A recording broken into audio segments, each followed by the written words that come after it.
আজ বাংলাদেশে প্রচুর দাম কমেছে সোনার, এমনই কিন্তু খবর উঠে আসছে।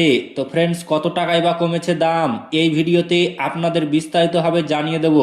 অবশ্যই ভিডিওটি শেষ পর্যন্ত দেখবেন। তার আগে আপনাদের কাছে ছোট্ট একটি রিকোয়েস্ট করছি, আপনি যদি আমাদের এই চ্যানেলটিকে এখনো পর্যন্ত সাবস্ক্রাইব করে না থাকেন, তবে এইরকমই নতুন নতুন ভিডিও সবার আগে দেখার জন্য অবশ্যই সাবস্ক্রাইব করে নেবেন। দেশের বাজারে স্বর্ণের দাম আবারও কমানোর সিদ্ধান্ত নিয়েছে বাংলাদেশ জুয়েলার অ্যাসোসিয়েশন। নতুন সিদ্ধান্ত অনুযায়ী 22 ক্যারেট স্বর্ণের দাম ভরিতে 2,000 টাকার বেশি কমানো হয়েছে। এর আগে প্রতি ভরি স্বর্ণের দাম 3,324 টাকা কমানো হয়। বাজুস জানায়, বর্তমানে 22 ক্যারেট স্বর্ণের প্রতি ভরির দাম নির্ধারণ করা হয়েছে 2,64,947 টাকা।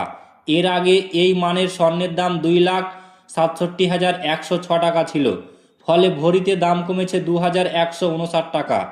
এছাড়া 21 ক্যারেট স্বর্ণের দাম নির্ধারণ করা হয়েছে প্রতি ভরি 2,52,875 টাকা।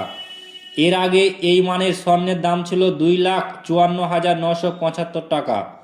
শুক্রবার এক বিজ্ঞপ্তিতে বাজুস জানায়, তেজাবি স্বর্ণের দাম কমায় বাজুসের standing committee on pricing and price monitoring জরুরি সভায় স্বর্ণের দাম কমানোর সিদ্ধান্ত হয়। সকাল 9টা 30 মিনিটে অনুষ্ঠিত ওই সভায় সার্বিক পরিস্থিতি বিবেচনায় নতুন দাম নির্ধারণ করা হয়, যা একই দিন সকাল 10টা থেকে কার্যকর করা হয়েছে। নতুন দামের তালিকা অনুযায়ী 22 ক্যারেট হলমার্ক করা স্বর্ণ প্রতি গ্রাম 22,715 টাকা, 21 ক্যারেট হলমার্ক করা স্বর্ণ প্রতি গ্রাম 21,680 টাকা, 18 ক্যারেট হলমার্ক করা স্বর্ণ প্রতি গ্রাম 18,585 টাকা, সনাতন পদ্ধতির স্বর্ণের প্রতি গ্রাম 15,170 টাকা। বাজুস আরও জানায়, নতুন সিদ্ধান্ত না দেওয়া পর্যন্ত দেশের সব জুয়েলারি প্রতিষ্ঠানে এই দাম কার্যকর থাকবে।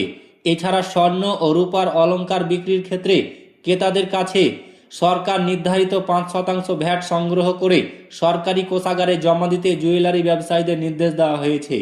বাজুসের standing committee on pricing and price মনিটরিংয়ের চেয়ারম্যান ডক্টর দেওয়ান আমিনুল ইসলাম শাহিনের সই করা বিজ্ঞপ্তিতে এই সব তথ্য জানানো হয়েছে।